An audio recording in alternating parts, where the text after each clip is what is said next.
তো আমাদের এই পর্যন্ত শেষ ঝর্ণা দেখে আসলাম। কি পাহাড়ি রাস্তা। নাও এখন আমরা গহীন জঙ্গলের ভিতর দিয়ে, এই যে দেখেন এখানে যে ঝর্ণার যে ব্যাপারটা, আর এখানে যদি খাতটা দেখেন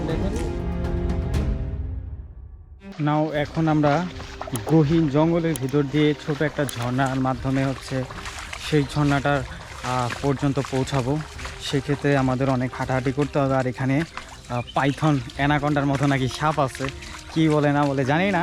আসলে অনেক সুন্দর প্রকৃতির সৌন্দর্য যদি দেখতে হয় তাহলে খৈয়াছড়ি ঝর্ণায় আসবেন। ঝর্ণার সৌন্দর্য আর কি, এখানে আপনি যদি আসেন তাহলে অনেক সুন্দর। এখন তেমন ভালো দেখা যাচ্ছে না, তার আরেকটা কারণ হচ্ছে বৃষ্টি হয় না অনেক দিন ধরে, আর ঝর্ণার মূল উৎস কিন্তু বৃষ্টি, সে কারণে হচ্ছে এমন হচ্ছে।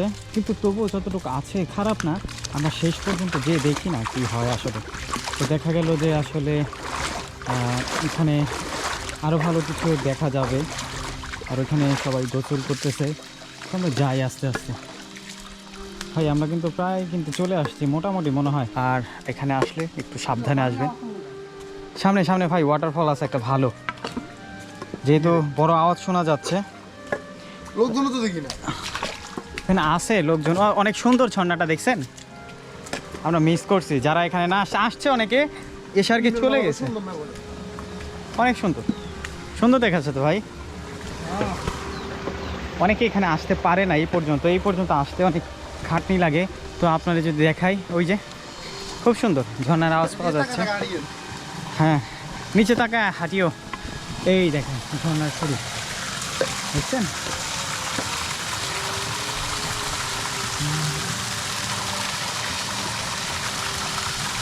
ভাই উঠেন।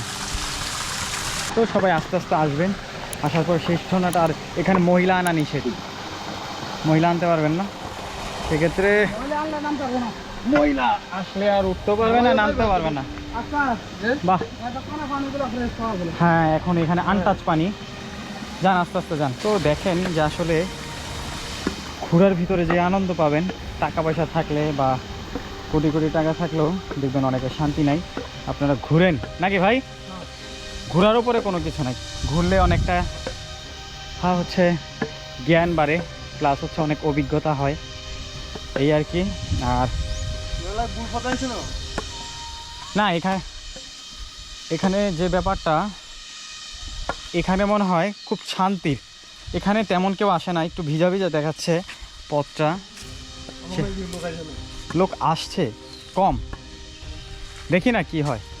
ঠিক আছে, আবার ঝর্ণার শেষ প্রান্তে গিয়ে আবার হচ্ছে কথা হচ্ছে। এই যে দেখেন এখানে যে ঝর্ণার যে ব্যাপারটা বললাম না, অনেকটা রিস্কি। এই যে ঝর্ণার পানিগুলো এখান থেকে হচ্ছে চলে আসছে। তো আমরা উপরে উঠবো, সেই জন্য এই যে এখান দিয়ে উঠবো। এই যে রিপন ভাই উঠতেছে দেখছেন, যে এখান দিয়ে উঠবো। কি পাহাড়ি রাস্তা। হ্যাঁ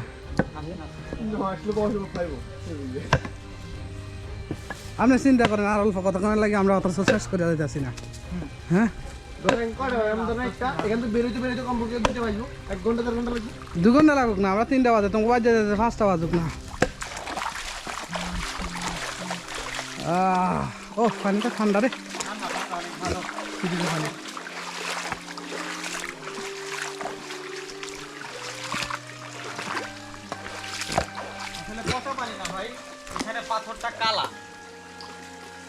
পাথর কালা, আর ওই যে এই যে পানিগুলো কত ফ্রেশ।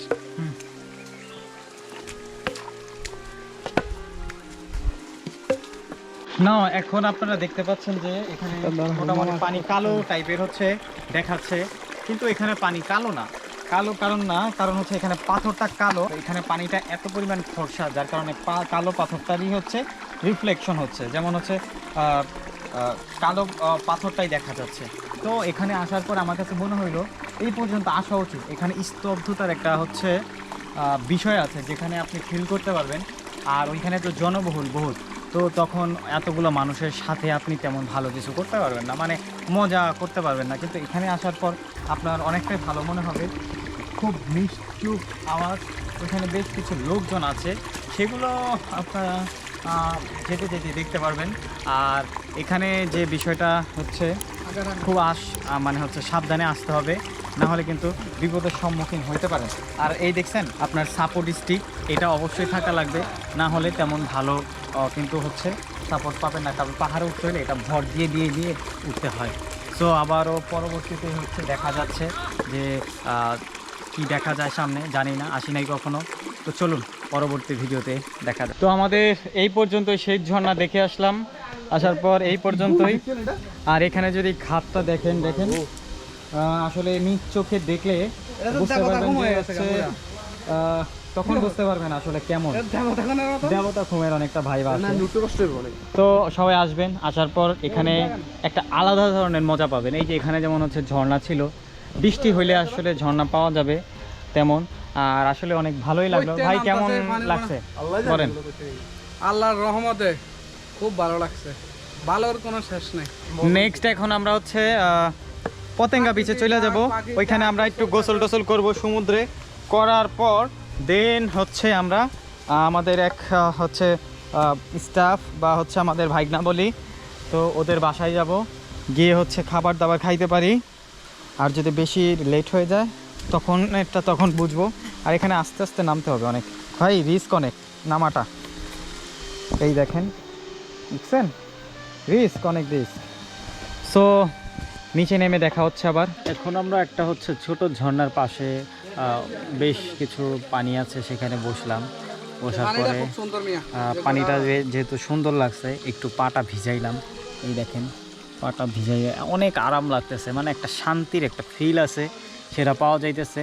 আসলে এখানে নেমে গোসল করার কথা ছিল, কিন্তু এখানে গোসল করা যাচ্ছে না, কারণ নিচে একটু মানে হচ্ছে পাটা একটু আনইজি ফিল হইতেছে। সেই কারণে হচ্ছে কাটাকুটাও থাকতে পারে বা এমন কিছু থাকতে পারে যেটা আমাদের জন্য হচ্ছে ক্ষতিকর হইতে পারে, সেই জন্য নামলাম না, বাট পা ভিজায় রাখছি। অ্যাংলেটটা থাকাতে ভালো হয়েছে। হ্যাঁ, অ্যাংলেটটা থাকাতে আপনার পায়ে কোনো চাপ পড়তেছে না। আর এখানে যে আমরা অ্যাংলেটটা নিয়ে আসছিলাম পায়ে দেওয়ার জন্য, এই ফুটবল খেলে অনেক সময় দেয়, সেটা এত পরিমাণ উপকার করছে যেটা বলার মতো না। তো হচ্ছে আমার কাছে মনে হয়েছে যে এই অ্যাংলেটটার কারণে আমাদের পাটা অনেকটা সেভ হয়েছে। আর আমার পায়ে অলরেডি 2-3টা কাটা ঢুকছে, বাট অ্যাংলেটটার কারণে কোনো কিছু হয় নাই। তো আপনারা আসলে অবশ্যই, অনেকে আছে টাকা বাঁচাইতে চায় বা সেজন্য অ্যাংলেট নেয় না, তো আপনারা অবশ্যই নেবেন। তো দেখেন এখানে কত শান্তি। জানি না একটা পোকার ডাক শুনতে পাচ্ছেন কিনা, সেই ডাকটা কিন্তু খুব ভালো লাগতেছে জঙ্গলের টিন্ডিতে। এটা সেটা ঝিঝি পোকা না? ঠিক আছে।